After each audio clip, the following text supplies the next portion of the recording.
Hello everyone, this is Nitish Raj here. Welcome to NI30 Chem Academy, our YouTube channel. तो दोस्त आज के video lecture में हम लोग बात करेंगे SN2 मैकेनिज्म का। किसका? SN2 मैकेनिज्म का। ये न्यूक्लियोफिलिक सब्स्टिट्यूशन रिएक्शन का पार्ट। ये किसके अंतर्गत आता है? तो सब्स्टिट्यूशन रिएक्शन के अंतर्गत आता है ना। तो सब्स्टिट्यूशन रिएक्शन होता क्या था? Those reaction in which atoms or group replaced by another atoms or group, then it is called substitution reaction। और ऐसा कब होगा? मतलब इसका कहने का अर्थ ये है कि सब्स्टिट्यूशन रिएक्शन उस रिएक्शन को कहेंगे जब एक न्यूक्लियोफाइल को दूसरा न्यूक्लियोफाइल रिप्लेस कर देगा। तो रिप्लेस तब करेगा जब रिप्लेस कब करता है? जब आने वाला न्यूक्लियोफाइल स्ट्रांग होगा, जाने वाला न्यूक्लियोफाइल से। तो ये उसका ही पार्ट है SN2 मैकेनिज्म। ये क्या होता है? By molecular nucleophilic substitution reaction. तो देखिए ये क्या होता है। ये होता क्या भाई, ध्यान से देखना है। जैसे आपके पास सपोज कीजिए कि ये रिएक्शन दिया गया है, क्या है? CH3X, ये OH माइनस।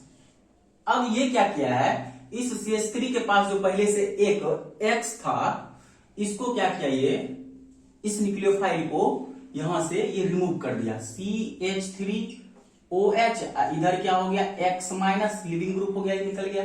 अब देखिए यहां तक कोई दिक्कत है क्या? नहीं। अब ये जो है SN2 रिएक्शन है, इसमें क्या हुआ है? एक न्यूक्लियोफाइल को दूसरा न्यूक्लियोफाइल रिप्लेस तो किया है, लेकिन इसमें ये देखेंगे कि रिप्लेस कैसे किया है। इसका मैकेनिज्म जब देखेंगे तो इनमें हमको ये बात दिखेगी। मतलब ये नया इसमें हुआ क्या है? CX बॉन्ड क्लिप्ड हुआ है, फॉर्म्ड क्या हुआ है? C से नया वाला न्यूक्लियोफाइल का बॉन्ड। मतलब इसमें क्या हो रहा है? अब देखिए इसका डेफिनेशन क्या होता है। क्लीवेज ऑफ CX बॉन्ड, क्या? Cleavage of CX bond and formation of CNU bond takes place simultaneously. दोनों साथ ही साथ होता है। ये क्या होता है? दोनों साथ ही साथ होता है। कैसे होता है? ध्यान से देखिए। ये होता क्या है? ये reaction cleavage of CX bond and, ये कौन एंड हो गया? And formation of CNU bond takes place. ये क्या होता है? साइमल्टेनियसली होता है। ये क्या होता है? साइमल्टेनियसली होता है, दोनों साथ साथ होता है। जैसे ध्यान से देखेंगे ये होता कैसे। ये क्या होता है ना, इधर देखो। जैसे मेरे पास क्या था? C था, H कितना था? 3। तो इसको दिखा देते हैं। एक H को प्लेन के नीचे भेज दो, एक H को प्लेन के ऊपर ले लो, एक ये रहा। ये क्या हुआ? X। अब देखेंगे ये OH माइनस था ना, ये OH माइनस पीछे से अटैक करता है। हाँ, पीछे से ही अटैक करेगा, पीछे से अटैक करता है और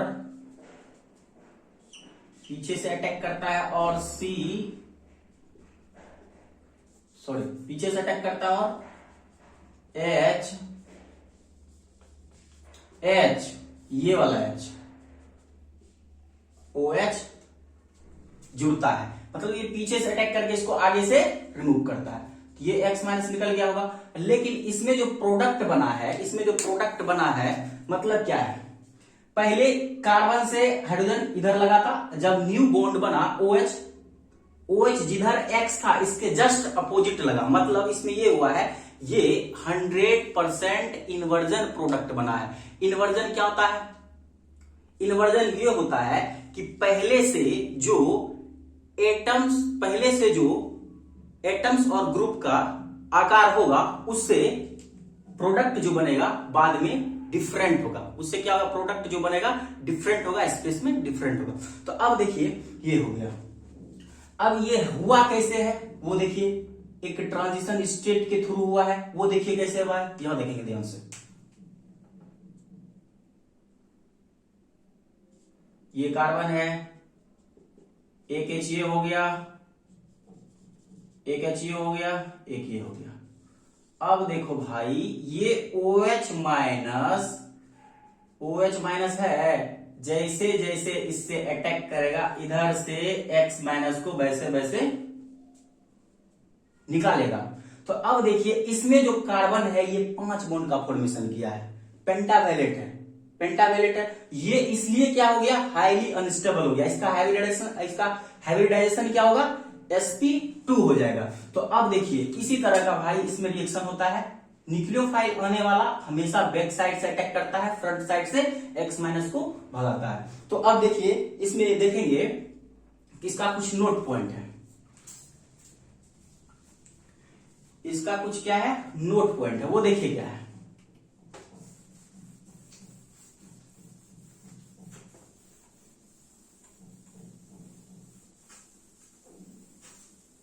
अच्छा एक बात और, ये रिएक्शन जो हुआ है ये कितने स्टेप में हुआ, एक ही स्टेप में अटैक किया, एक ही स्टेप में निकाल के प्रोडक्ट बना लिया। मतलब इसमें अगर कुछ पॉइंट की बात की जाए तो पहला पॉइंट अगर लिखे तो पहला नहीं, मतलब अगर होगा कि ये क्या है, completed single step mechanism, completed single step mechanism. और जो सिंगल स्टेप में कंप्लीट हो उसी को तो कहते हैं कंसर्टेड मैकेनिज्म। ये क्या हो जाए, कंसर्टेड मैकेनिज्म। फिर देखेंगे इनमें जो क्या, तो देखेंगे इनमें जो ट्रांजिशन स्टेट बना था, मतलब इन दिस रिएक्शन, मतलब इन रिएक्शन में जो ट्रांजिशन स्टेट बना था वो कैसा बना था, ट्रांजिशन स्टेट, ऐसे लिखो, ट्रांजिशन स्टेट इज पेंटावैलेंट। अब पेंटावैलेंट है तो ट्रांजिशन स्टेट इज पेंटावैलेंट, और sp2 hybridised, pentavalent sp2 hybrid. और ये क्या होता है, ट्रांजिशन स्टेट इज पेंटावैलेंट और sp2 हाइब्रिडाइज्ड, और ये हाईली अनस्टेबल होता है। ये क्या होता है, अनस्टेबल होता है, अनस्टेबल होता है। तो अब ध्यान से देखिए, अब इन ट्रांजिशन स्टेट जो बना था, ट्रांजिशन स्टेट का कैरेक्टर कैसा था, तो ट्रांजिशन स्टेट में कैरेक्टर कैसा था, तो एनायन लाइक का कैरेक्टर था। ट्रांजिशन स्टेट में कैसा कैरेक्टर था, तो यहां लिखेंगे इन transition state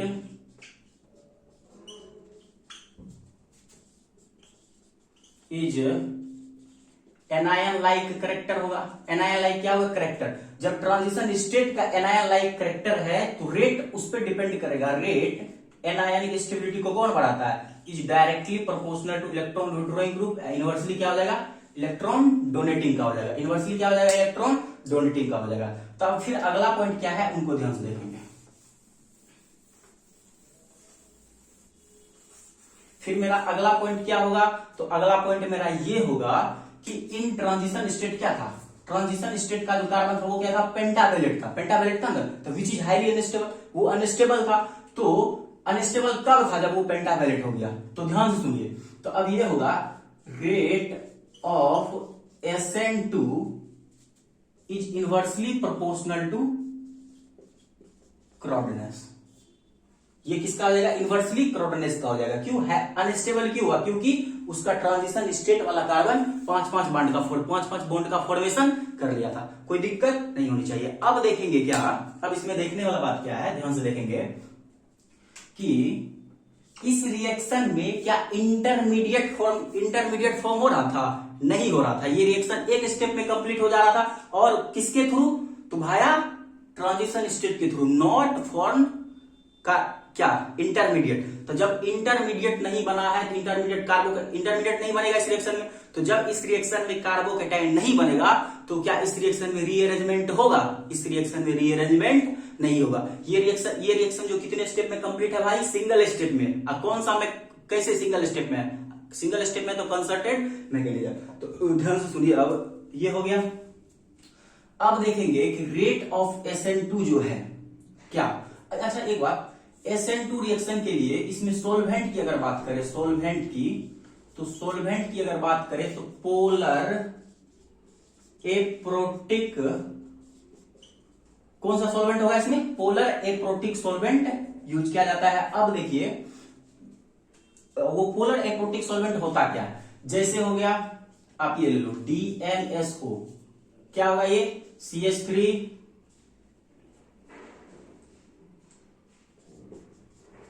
DMSO dimethyl sulphoxide, या फिर आप ये ले लो DMF, ये नहीं कि दादा मांगे फॉर्च्यूनर, नहीं होगा। DMF ये क्या होगा? एन डाइथाइल फॉर्माइड होता है, ये देखिए ध्यान से, ये होता है, ये हो जाएगा। या फिर आप ये ले लो क्या? DMA, ये लो भाई CH3 डाइमिथाइल एसिटामाइड, ये हो जाएगा। या फिर आप ये ले लो एसीटोन, ये क्या होता है? CH3 C double bond O CH3, ये आपका क्या हो जाएगा? एसीटोन। ये सब सॉल्वेंट जो है यूज किया जाता है पोलर एप्रोटिक सॉल्वेंट। किसके लिए? ये कौन सा रिएक्शन के लिए होता है? SN2 रिएक्शन के लिए। तो अब ध्यान से देखेंगे अगला पॉइंट, मतलब अगला नहीं, आगे वाला पॉइंट क्या होता है। या एक और सॉल्वेंट होता है 12 क्राउन 4 ईथर, है ना। ये सब क्या होता है? एक पोलर एप्रोटिक सॉल्वेंट। अब देखेंगे कि रेट ऑफ SN2 जो है, रेट ऑफ SN2 ये किस किस बातों पे डिपेंड करता है?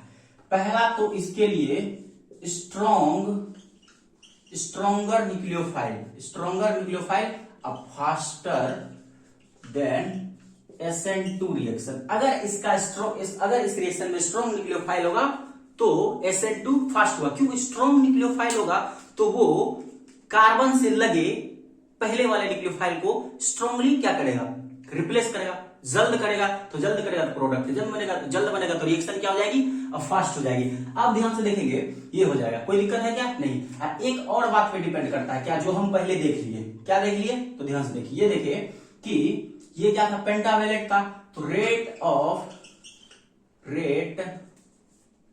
अब कलम चेंज करके लिखना है, कलम नहीं मार्कर है नहीं। Rate of SN2 is inversely proportional to crowdness का होगा। बताइए, ये 2 पॉइंट हो गई। कोई दिक्कत है क्या? नहीं। इसको नोट करेंगे, फिर देखेंगे। अब हम क्या देखेंगे? डांस के तुम लोग नाचेगा। अब देखिए ध्यान से, यहां तक क्लियर है? यहां तक कोई दिक्कत है क्या? नहीं। अब देखेंगे कि इस रिएक्शन में कुछ इसका क्वेश्चन देखते हैं। जैसे ध्यान से सुनिए, इतना इस रिएक्शन का पहले ग्राफ देख लो यार। ग्राफ क्या होगा बताओ तो? ये आपका क्या हो गया? पोटेंशियल एनर्जी हो गया। ये आपका क्या हो गया? Path of reaction. ये आपका क्या हो गया? Path of reaction. तो अब देखिए, रिएक्टेंट और प्रोडक्ट में स्टेबल कौन है भाई? प्रोडक्ट है। कैसे? स्ट्रॉन्ग न्यूक्लियोफाइल से उसका बॉन्ड बना है। तो ये रिएक्शन क्या होगा? एक्सोथर्मिक होगा कि एंडोथर्मिक होगा? देखो वो बोल रहा है एंडोथर्मिक, नहीं, क्या होगा? एक्सोथर्मिक हो जाएगा। कौन सा रिएक्शन होगा ये? एक्सोथर्मिक होगा। तो रिएक्टेंट आपका ये हो गया, प्रोडक्ट आपका ये हो गया, सिंगल स्टेप में कंप्लीटेड है। यही तो आपका ग्राफ हो गया ना। कोई दिक्कत है क्या इसमें? नहीं। ये आपका क्या हो गया? Transition state, not intermediate. ये क्या हो गया? ट्रांजिशन स्टेट, है ना। तो अब देखेंगे, ग्राफ भी देख लीजिए। अब देखेंगे इस रिएक्शन का शादी कब हुआ है, इसके कितने बाल बच्चे हैं। तो अब ध्यान से देखेंगे क्या कि रेट ऑफ RX का पूछे तो भाई एक बात बताओ, रेट ऑफ RX पूछे तो RX मेरा यहां क्या होगा? Alkyl halide. Alkyl halide 1 degree का हो सकता है, 2 डिग्री का हो सकता है, 3 डिग्री का हो सकता है। तो एक बात बताइए, अगर आपको बोले ये RX है, कोई दिक्कत है क्या? नहीं। ये RX है, कोई दिक्कत है क्या? नहीं। ये 1 डिग्री, 2 डिग्री, 3 डिग्री। तो बताओ भाई, न्यूक्लियोफाइल जो जुड़ने जाएगा इसके पास कहां आसानी से चल जाएगा? यहां जाएगा रोकने वाला, एक ही R है, यहां इसके पास हाइड्रोजन होगा, यहां पे 2 R, यहां पे 3 R, तो यहां तो रिपल्सन हो जाएगा भाई। अब बैक उधर से तो होगा ही नहीं रिएक्शन। तो कहां पे फास्ट होगा? 1 डिग्री के केस में। तो 1 degree RX greater than 2 degree RX and greater than 3 degree RX। कोई दिक्कत है क्या? कोई दिक्कत है?